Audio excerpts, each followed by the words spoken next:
I'm as big a fan of Mario as anybody. Okay, not everybody, but I have a history with him. My very first game was Super Mario World on the Super Nintendo. I consider Super Mario 64 DS to be the best remake of any game of all time, and I'm an avid fan of the Mario RPGs released by Alpha Dream. That last statement sheds some light on the direction my tastes have taken me though. As I've gotten older, I've shifted into more of an RPG fan, and Mario has fallen a bit off of my radar. I never played any of the Super Mario Galaxy games, which I heard were great, but I never owned a Wii. I never played any of the Super Mario 3D World games. It's not Nintendo's fault, I just prefer RPGs to platformers now. It's just the way my tastes have matured. But as the owner of a Switch with a limited library of games, a release like Mario Odyssey stood out. Zelda was phenomenal, though I've stayed closer to that series so it was less of a stretch. I pumped myself up with anticipation for it, not getting hyped by media outlets or anything they were showing off. I tend to stay away from trailers and gameplay demonstrations, but just remembering how much fun I've had with the series in the past. The reason I'm saying this will become very clear soon.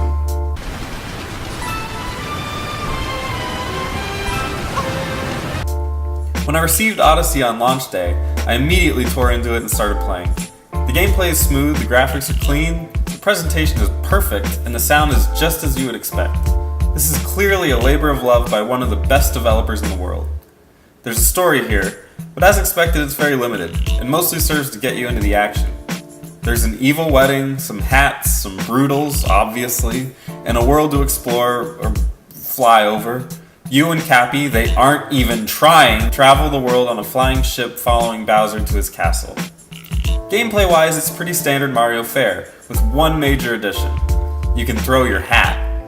This opens up a huge bevy of options. You can throw your cap on a bullet bill and rock it around to far-off places. You can outfit a Goomba and stack on each other, and also not slide on ice, which is what they always did. You can become a chomper and chomp things. The options are near limitless. This turns every level into a diverse playground where you can try different enemies to see how they interact with the environment. Speaking of the environment, there are a pretty decent amount of them. Levels range from the standard green grass zones to your requisite ice level, who wants these, to levels half submerged underwater. Some of the wackier levels include a food-inspired level and a stage modeled after a true-to-life city called New Donk City, which is an obvious nod to America's unofficial capital, Little Rock, Arkansas. Each level has its own distinct style and enemy roster, making each visit unique. Here's the kicker though. Each visit is also incredibly brief. Let me get this out of the way. I'm a bit of a speedrunner. I have a ton of games to play, and I don't get any thrill out of 100%ing anything. Once I get the requisite amount of stars, or in this case moons, I'm out. If the requirement is 7 and I have 8, that one extra was an accident, just like you. The Switch is built for pick up and play and put down. The philosophy is that you can pick it up for 5 to 10 minutes, get some content out of it, and put it back down. Zelda did this perfectly by offering a big world that can be explored for hours if you'd like, but also peppering it with tiny dungeons that offer quick bursts of fun. It's kind of like a best of both worlds situation. By comparison, Mario just feels small. I'm well aware, Mario isn't an open world game. It never has been and it probably never will be. But if you lack content, you can accent it by adding challenge. See every good game on the NES. Any game can be technically shorter on content, but still be great by offering a challenge that feels rewarding to overcome. Odyssey lacks any difficulty for 90% of the game. I blew straight through every level in 10 to 20 minutes. By my playstyle, I probably beat this game in my first run in about 7 hours. And they weren't a difficult 7 hours either. There was one challenging moment in the food level where I had to splatter some lava baddies, then take over another baddie to jump on their bodies, all within a brief time period. I noticed how rewarding it felt to get that moon, and how it was the first time in the game I actually felt like I'd accomplished something real. I pretty quickly got to Bowser's Castle, which offers probably the most difficulty in the game, and even that's not saying much. Most of the bosses are total pushovers as well. I don't think I ever died to any of them except for a big dragon, and that was once. Let me also take time to mention that I'm not a particularly great gamer either.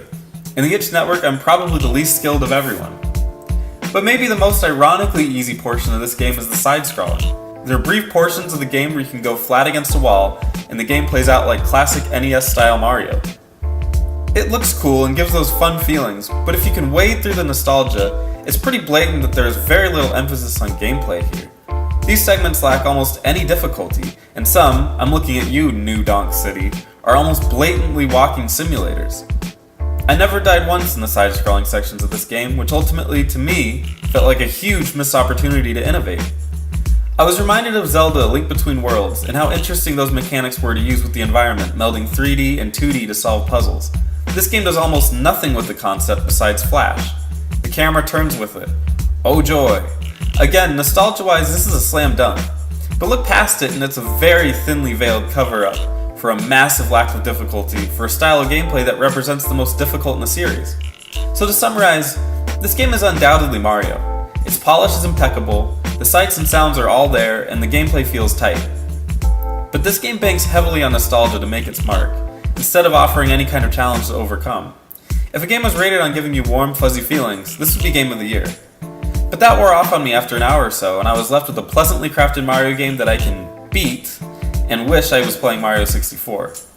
Zelda was a huge push forward for the franchise. Odyssey feels like a lazy step back.